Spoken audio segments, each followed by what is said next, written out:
dal leen ak jàmm ci AGT News chaîne bi leen di jox xibaar yi wér te wóor abonné leen ngir dara bañ leen a raw. AGT News. jërë ngeen jëf mbokk yi ci ànd beeg ñun ci AGT News dal leen ak jàmm tey dañuy waxtaanee li gën a fës ci réew mi d'abord dinañ ko tàmbalee ak li nga xam ni moo di GOAT mu di la grande offensive des alliés pour le triomphe du projet ñu am benn comparaison boo xam ne def nañ ko ci diggante Ousmane Sonko ak ki nga xam ne moo di Thierno Alassane Sall buñ ci noppee dinañ dikk ci li nga xam ne moo ñeel visite bu président Bassirou Diomaye Diakhar Faye fële ca réewum Gabon. Ousmane Sonko El Malick Ndiaye le président de l'Assemblée nationale dem nañ fële ca Dakar Arena dinañ ci addu dina ñëw itam ci accident bu doy waar bi nga xam ne am na ci yoonu Vélingara bi ba waral ministère de l'éducation nationale am ay kaddu yuñ ci daal di yëkkati. Monseigneur André Gueye installé nañu ko officiellement ñu ngi ciy dikk. AGT News. Tout d'abord dañuy tàmbalee ak le président de la République Bassirou Diomaye Diakhar Faye mi nga xam ne demoon na fële ca réewum Gabon amoon fa teewaay bu mu caay yëpp boo xam ne sénégalais yëpp moom la ñuy partagé moom la ñuy waxtaanee ndax moom moomee di président Bassirou Diomaye Diakhar Faye nañ ko fa teeroo nañ ko dalalee ak niñ ko sargalee tatagal ko mu mel ni sax moom moo ëppoon punch ëppoon buzz ki nga xam ni mooy président Oligui Nguema ma nga xam ne moom moo doon def prestation de serment wama moom président Bassirou Diomaye Diakhar Faye standing ovation la amoon foofee ca stade bu Libreville ba moom Bassirou Diomaye Diakhar Faye le président de la République du Sénégal ñu sargal ko tatagal ko comme ni ngeen ko waxee ñëpp di ko partager à chaque fois ñu tudd turam stade bi dafay riir bi mu ñëwee sax bay nuyoonte ak le président gis nañ président ba mooma na mu bëggee woon na mu kontaane woon ak enthousiasme bi nga xam ne moom la àndaloon muy wane jeunesse di wane itam mbëggeel ak détermination bi nga xam ne am nañ ko ngir suñu continent bi daal di mën a jëm kanama Afrique nag lenn lañ doon xaar mooy une jeunesse consciente une jeunesse décomplexée boo xam ne mooy jiite suñu ay réew Bassirou Diomaye Diakhar Faye dafa incarné lu ni mel te nag ca gannaawama beneen jëmm la ñuy gis ñun ñëpp xam nañ ko mooy le PM Ousmane Sonko moom mi nga xam ne moo àndandoo ak ñoom incarné li Sénégalais yi bëggoon doon ko xaar africains yi yàggoon koo am comme rêve muy ay leader yu jeune yu xam seen bopp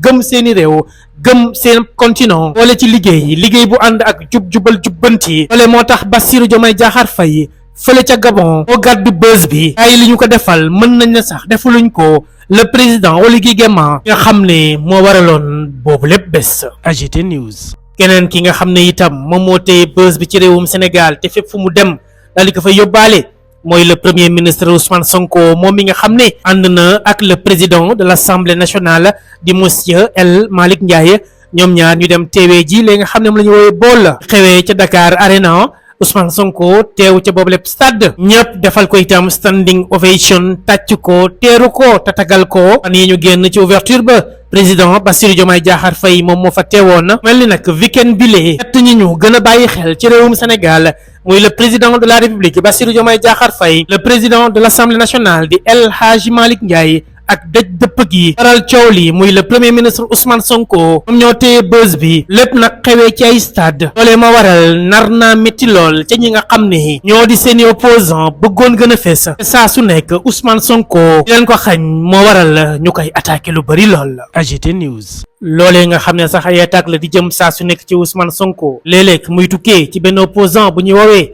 Thierno Alassane Sall waral na ñi nga xam ni ñoo di waa GOAT di grande offensive des alliés pour le triomphe du projet nga xam ne leen naa leen tax a jóg mooy lu gaay di manipuler déconstruire ko ba mu set wee ci lépp loo xam ne itam ñi ngi koy jéem a teg ci penc mi ñeel désinformation ñu def ci seen kéemtalaay kattan ba sénégalais yi am ci la bonne information waaye itam défendre aar sàmm protéger li nga xam ni mooy le projet ba mu mën a aboutir loolee ma waral ñoom def nañ benn comparaison diggante Ousmane Sonko ak Thierno Alassane Sall moom mi nga xam ne il y a 2 jours jaar na fële ca France 24 waaye ba tey jii mi ngi am lu toll ci 61 000 vues mu nekk lu néew lool bu ñu ko comparé ak chiffre bi tegu ca virgule Ousmane Sonko rek jamono bi nga xamee ne moom jaaroon na fële ca France 24 doon addu ci mbiri Sénégal moom Ousmane Sonko vidéo am demoon ci ñetti fan dong am 1,400,000 vues ute lool ak li nga xam ni moom la Thierno Alassane Sall amoon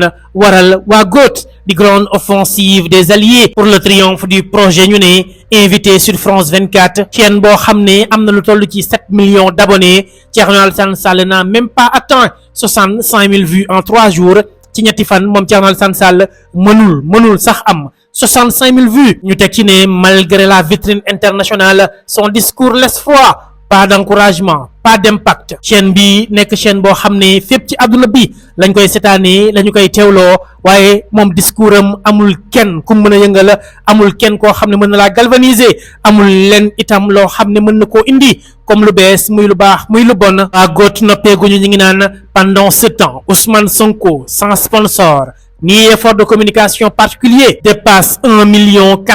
vues en un éclair maanaam Ousmane Sonko comme ni ko ñenn ñi di defee di jël seen ay vidéo di ko sponsoriser ngir ñu bëri mën koo gis ñu ciblé ay nit ngir ñoom ñooñee ñu wan leen boobu lépp vidéo defu ko amul itam benn xeetu communication boo xam ne teg na ko ngir ay kàddoom ñu mën koo teewlu ba ay vidéo ñu daw setaan ko mu dépassé ci lu gaaw 1,4 million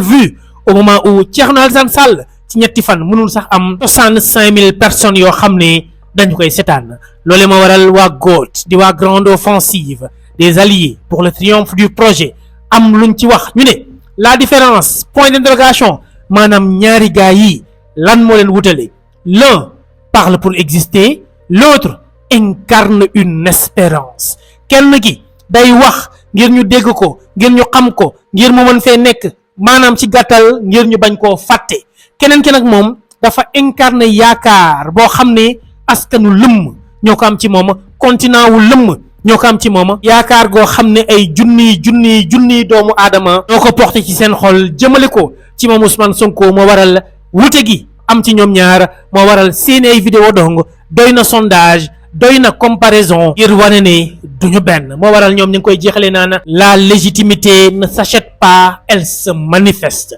maanaam lii tax nit ñi yëg la fonk la nga taxaw ci seen kanam loo mënti wax mu saf leen dugg leen loolu nekkul lu ñuy jënd luy manifesté wu ci doomu aadama bi la te loolee day feeñ ci Ousmane Sonko di feeñ ci ay vidéom di feeñ ci lépp loo xam ne da koy teg comme jéego du feeñ ci keneen koo xam ne nekkul ci moom la muy def itam ful nit ñi moo waral légitimité boobu Ousmane Sonko am moom la Thierno Alassane Sall di wër mënu koo am loole moo waral waa GOAT di grande offensive des alliés pour le triomphe du projet dal ciy def jàngat bu ni mel te muy lu ama am solo ñoom itam ñi ngi def liggéey bu mucc ayib. AGT News. beneen mbir mi nga xam ne bëggoon nañu cee àddu mi ngi ñeel accident bu métti bi nga xam ne am na ci yoonu Vélingara bi ba waral ministère de l'éducation nationale am benn bataaxal boo xam ne daal di nañ ko ci fësal ñu bëggoon leen koo jàngal ndax ñoom lañ ca wax mooy objet collision entre un bus transportant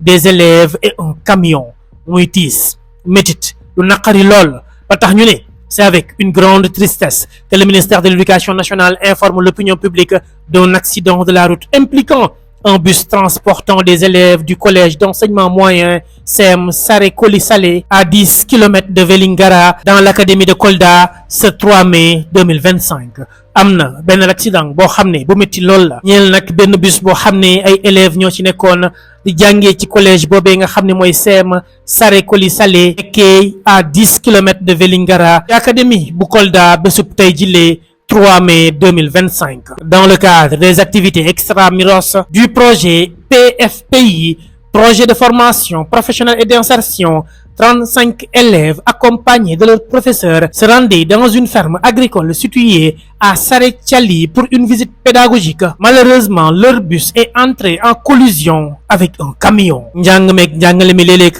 day am yenn leçon yenn expérience yoo xam ne dañ koy defee en dehors des classes maanaam faw ñu génn jaaree ko ci li ñuy woowee ay visite pédagogique wala ay sortie pédagogique ngir gën a mën a comprendre gën mën a ñoŋal la nga xam ni moom lañ bëgg am ci aw xam-xama loole moo tax ci projet bi nga xam ni moo di PFP la ñu jëlee woon fanweeri élèves ak juróom ñu àndandoo ak seen professeur ngir dem ci benn ferme agricole nekk ca Saré Thiali ngir mën faa amal loole di visite pédagogique waaye nag suñu boroom dogal ci lu métti lool mooy ne seen bus daa dajee ak benn camion loolu moo ca topp ñu ne le bilan provisoire est état de 2 décès et de plusieurs blessés graves métti na naqari na ndax am na ci pour le moment ñaar ñoo xam ne ñàkk nañ ci seen bakkeen ak ñu ci jëlee ay gaañu yu métti lool l'inspection d'académie IA de Tambacounda, l'inspection médicale des écoles IME, l'inspection de l'éducation et de la formation IF de Vélingara sont mobilisés pour accueillir et assister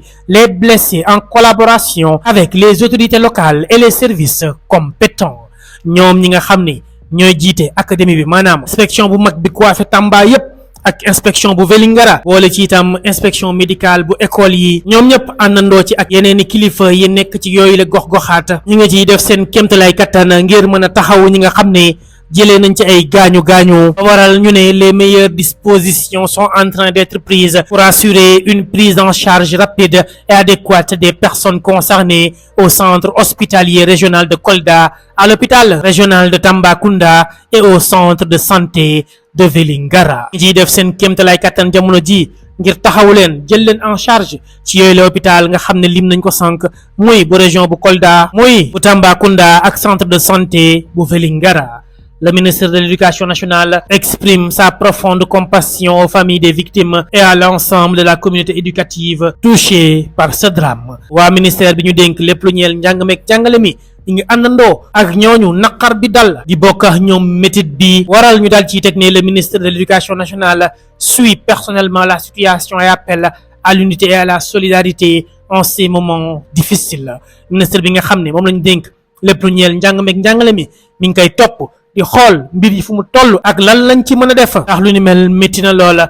tax mu ne sax une enquête sera diligentée par les autorités compétentes pour établir les circonstances exactes de cet accident. dina am sax aw l'enquête boo xam ne dinañu ko tijji àndandoo ci ak kilifa ya ca war ngir xam dëggantaan bi lépp accident ana lan moom moo ko dal di waral. lii mooy communiqué bi nga xam ne waa ministère de l'éducation nationale dal dina ko ciy def ñuy jaal famille yi ñi nga xam ne ñëpp ñàkk nañ ci seen bakkan waaye itam di leen massawu bu baax a baax ci jafe-jafe bii nga xam ne dali nañ koy dund. AGT News. ñu jeexalee ko ak monseigneur André Gueye moom mi nga xam ne installé nañ ko officiellement mu doon archevêque de Dakar. benn cérémonie solennelle bi nga xam ne ma nga amee woon fële ca cathédrale Notre-Dame des Victoires muy lu am solo ñu koy ñaanal mu yeggali mission ak jàmm. AGT News.